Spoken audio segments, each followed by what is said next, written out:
नमस्कार, बहुत स्वागत है आपका बंसल न्यूज के इस प्राइम टाइम बुलेटिन में। मैं हूं दीपक मिश्रा। चलिए शुरुआत करते हैं बुलेटिन की बड़ी खबरों के साथ। सबसे पहले रुख करेंगे भोपाल का, जहां भोपाल में सीएम हाउस में इस वक्त बीजेपी विधायकों की बैठक जारी है। इस बैठक में कल से शुरू होने जा रहे मध्य प्रदेश के शीतकालीन सत्र को लेकर, मध्य प्रदेश विधानसभा के शीतकालीन सत्र को लेकर रणनीति बन रही है। सीएम हाउस में मध्य प्रदेश के गृह मंत्री नरोत्तम मिश्रा सहित तमाम मंत्री, तमाम बीजेपी के विधायक पहुंचे हैं। बैठक शुरू होने से पहले उन्होंने कहा कि कांग्रेस के मानहानि के नोटिस का सरकार जवाब देगी। कांग्रेस को ओबीसी विरोधी बताया उन्होंने।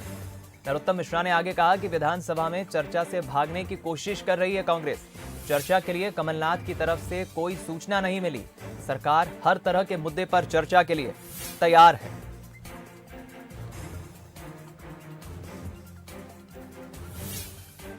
जो सत्य है उसे उन्हें स्वीकार कर लेना चाहिए। वो लगातार इस विषय को उठा रहे थे। चुनाव को रोकने की बात वो स्वयं कह चुके थे। परिणाम सामने आया है तो इसमें काहे के लिए चिंतित होते हैं। पर अभी नोटिस गई ना, जो आएगा नोटिस तो जवाब दिया जाएगा। सत्र कल से है। माननीय मुख्यमंत्री जी ने आज सभी से परिवार के साथ बुलाया है, सबके साथ भेंट है। हमारे यहाँ वैसे भी वसुधैव कुटुंबकम के सिद्धांत को प्रतिपादित करने की परंपरा है और हम सब एक परिवार की तरह रहते हैं। भारतीय जनता पार्टी एक परिवार है। कमलनाथ जी ने कहा कई मुद्दों पर चर्चा नहीं कराना चाहता सत्ता पक्ष। वो सूचना दे दे, हर विषय पर चर्चा को तैयार है। जिस विषय पर वो चर्चा चाहते हैं, अभी तक उनने ऐसी कोई सूचना दी नहीं है, पर उनके नाम से नहीं आई। कांग्रेस गरीब और पिछड़े वर्ग विरोधी है, ये सत्य हो चुका है। जो कांग्रेस कहती कुछ है, करती कुछ है, हाथी के दांत दिखाने को और खाने के और होते हैं। कांग्रेस ने अभी तक न तो प्रधानमंत्री ओबीसी दिया, न मुख्यमंत्री ओबीसी दिया। कांग्रेस जवाब दे कि मध्य प्रदेश में तुमने 50 साल राज किया, ओबीसी मुख्यमंत्री क्यों नहीं दिया? और जो 5 सरपंच जनपद और जिला थे वो भी तुमने छीन लिया सर ओबीसी से। कांग्रेस कोर्ट में जाती नहीं तो आज ये ओबीसी को हाल होते नहीं कि उनको अन्याय हो गया उनके साथ। ओबीसी तो उनने फंसाया है। वो जब सत्ता में थे तो उनका वकील या पीए नहीं होता था कोर्ट में। ये दोहरा चरित्र जनता समझ चुकी है और उनके किसी भी मुद्दे में कोई दम नहीं है, ना कांग्रेस कहीं जमीन पर है। नोटिस भेज दिया सबको 10 करोड़ का मानहानि का, तो वो मेरा नाम बदनाम ओबीसी के मामले को लेकर करने दो। नोटिस का जवाब जहाँ उचित होगा वहाँ दिया जाएगा, लेकिन कांग्रेस के पास आज कोई मुद्दा नहीं है। वो चुनाव से भागना चाह रही है, उसी के बहाने ढूंढ रही है।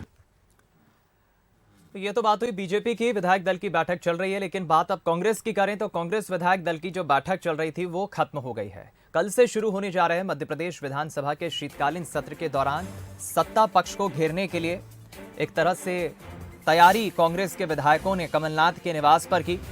पंचायत चुनाव में ओबीसी आरक्षण को लेकर कमलनाथ ने कहा कि ओबीसी आरक्षण पर स्थगन प्रस्ताव कांग्रेस लाएगी। हमने 27% आरक्षण दिया, लेकिन बीजेपी का समर्थन नहीं था। दिग्विजय सरकार में ओबीसी आरक्षण दिया। विवेक तनखा ने सिर्फ पंचायत चुनाव में रोटेशन पर याचिका लगाई थी। आरक्षण के साथ पंचायत चुनाव होना चाहिए। बीजेपी सरकार ने 1.5 साल चुनाव को टाला। कमलनाथ काफी एग्रेसिव नजर आए।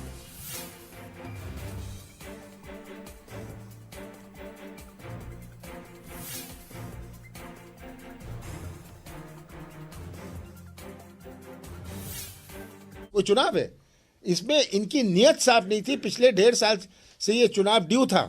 ओबीसी आरक्षण को समाप्त नहीं किया जा सकता।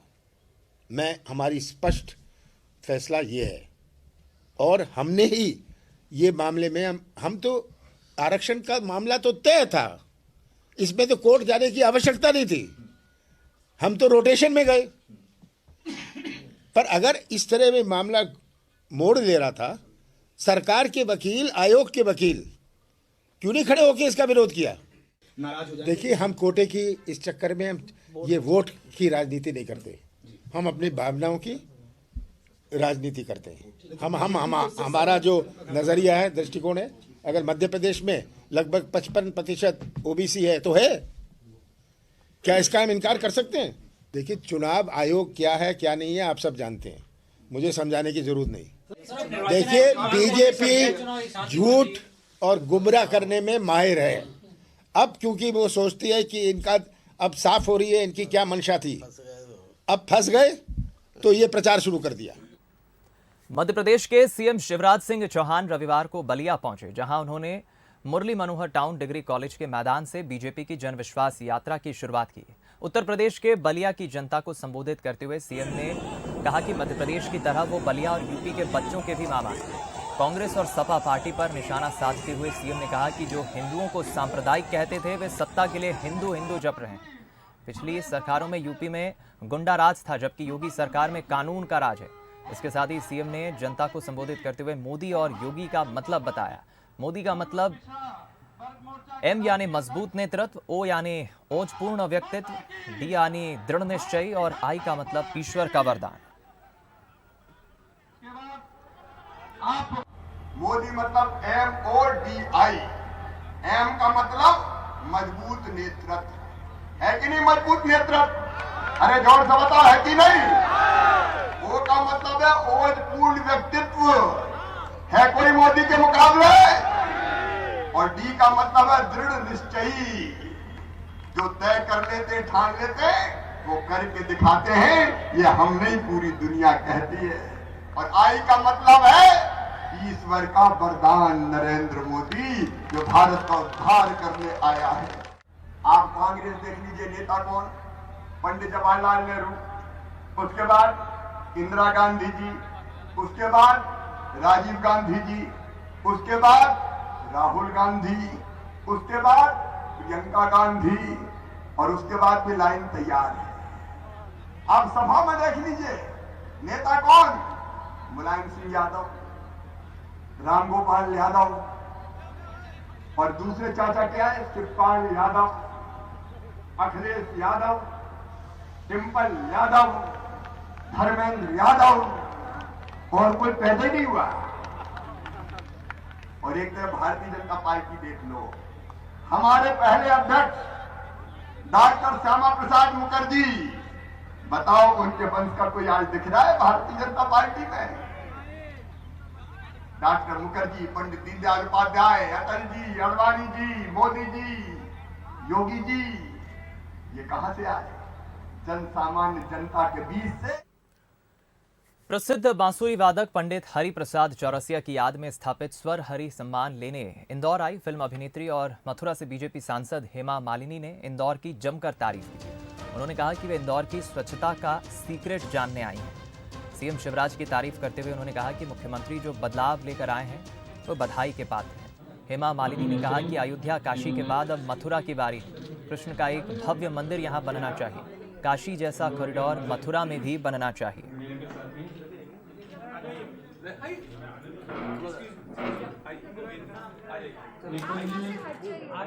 भारतीय जनता पार्टी बहुत अच्छा काम यहाँ पे करके आ रही है। मध्य प्रदेश के मुख्यमंत्री जी ने जो बदलाव लेकर आया, जो परिवर्तन किया है, उनको पहले बधाई देना चाहिए, क्योंकि ये जो स्वच्छ भारत जो भी है इसका जो श्रेय उनको पहले जाता है। उनके नेतृत्व में सब कुछ हुआ है। इंदौर के सभी जनता सबको मैं धन्यवाद करती हूँ और बहुत ही बधाई देती हूँ, क्योंकि स्वच्छ भारत अभियान में नंबर 1 है पिछले 5 साल से। ये जो पिछले 5 साल से जो स्वच्छ का जो नाम बनाया, ये बहुत बड़ी बात है, प्रशंसनीय है। तो मैं चाहूँगी कि इसका सीक्रेट क्या है। राम जन्मभूमि हो गया है, अभी काशी का भी कितना अच्छा उद्धार हुआ है। अभी मैं कल काशी जा रही हूँ, मैं भी जा रही हूँ, बुलाया गया है हमें। नेचुरली मथुरा के भी बहुत ही ज़रूरी है, उसका भी बनता है।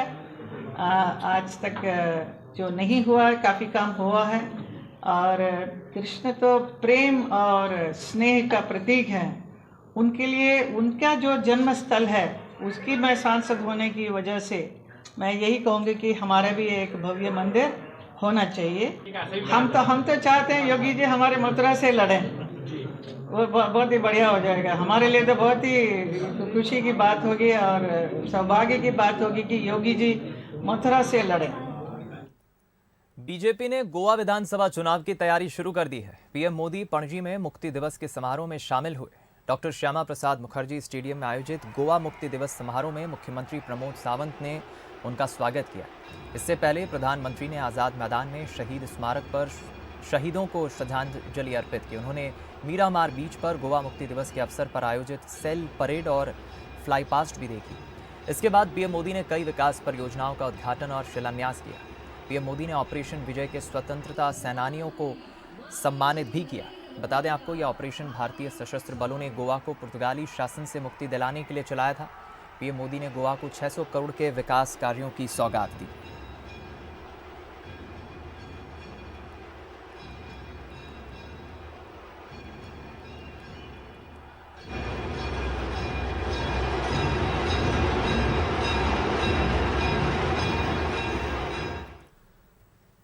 ब्रेक के बाद रुक करते हैं कुछ और खबरों का। खबर हुएलवा से, जहां बैडमिंटन मेंस सिंगल्स में सिल्वर पदक किदाम्बी श्रीकांत ने जीत लिया है। बता दें आपको, ये बड़ी खबर, एक इतिहास रचा है।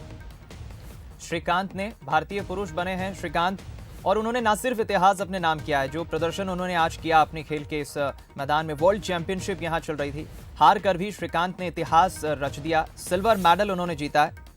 भारतीय शटलर हैं किदाम्बी श्रीकांत, जिन्होंने BWF वर्ल्ड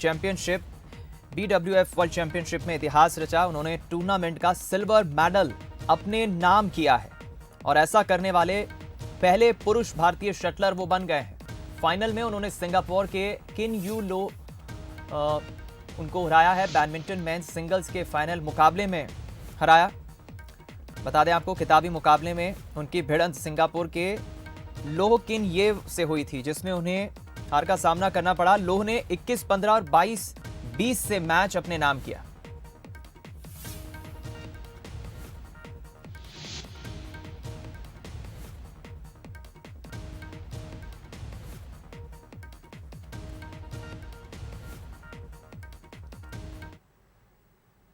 अनुभूति यानी एहसास, जो किसी के भी दिलो दिमाग अंतर्मन को भावों से भर देता है।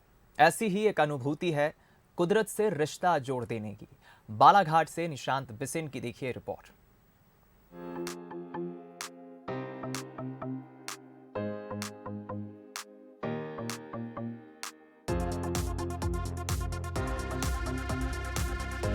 कान्हा नेशनल पार्क में इस वक्त अनुभूति कार्यक्रम चल रहा है, जिसमें स्कूली बच्चों को जंगल दिखाया जा रहा है, उन्हें नेचर से जोड़ा जा रहा है, उन्हें जंगलों की उपयोगिता बताई जा रही है, उन्हें वन्य प्राणियों की उपयोगिता बताई जा रही है। साथ ही उन्हें बताया जा रहा है कि किस तरह का रिश्ता हमें आसपास के परिवेश से रखना है। मध्य प्रदेश सरकार और इको पर्यटन विकास बोर्ड ने स्कूली बच्चों को प्रकृति से जोड़ने के लिए अनुभूति अभियान चलाया है।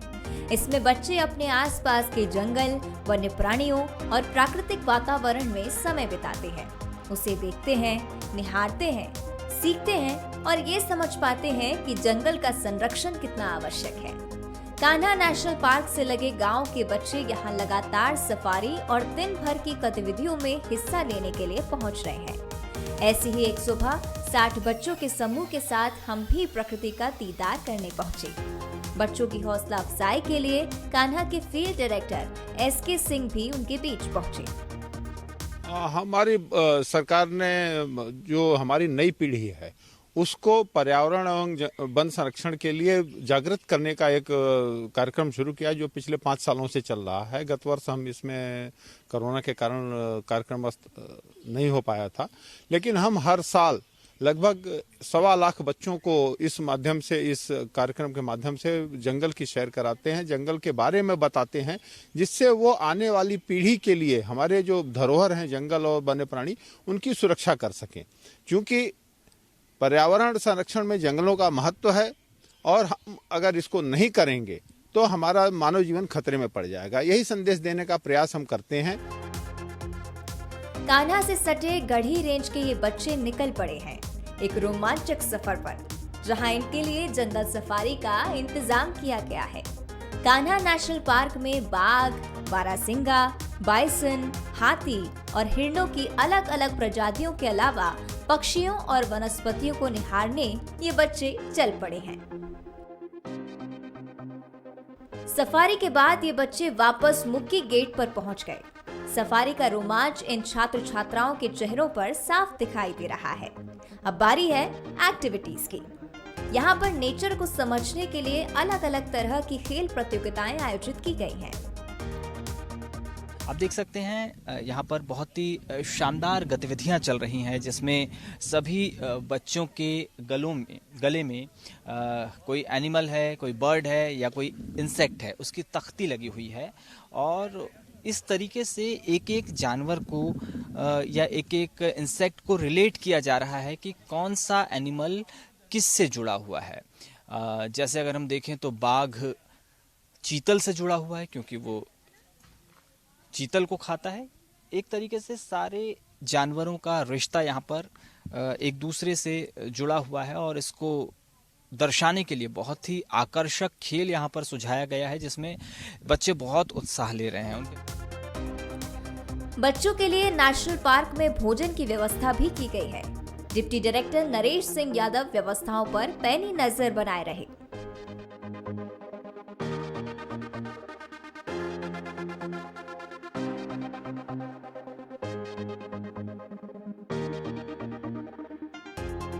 फिर समय आया डॉक्यूमेंट्री क्विज प्रतियोगिता का, जिसके विजेताओं को सम्मानित करने और संवाद के लिए एक छोटा सेशन बच्चों के साथ रखा गया।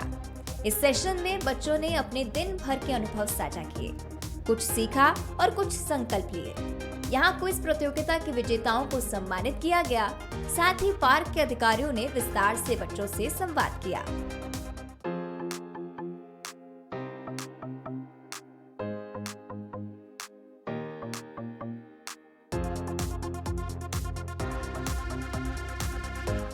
एक शानदार दिन बिताने के बाद बच्चों ने इस प्रतिज्ञा के साथ यहाँ से विदा ली।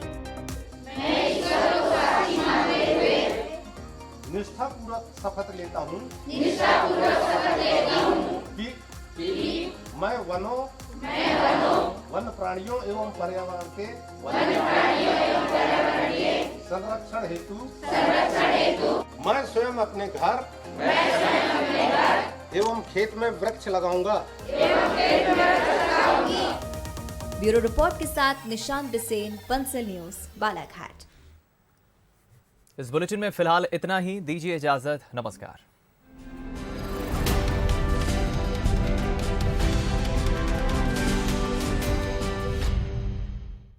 सब बनेंगे फॉलोवर।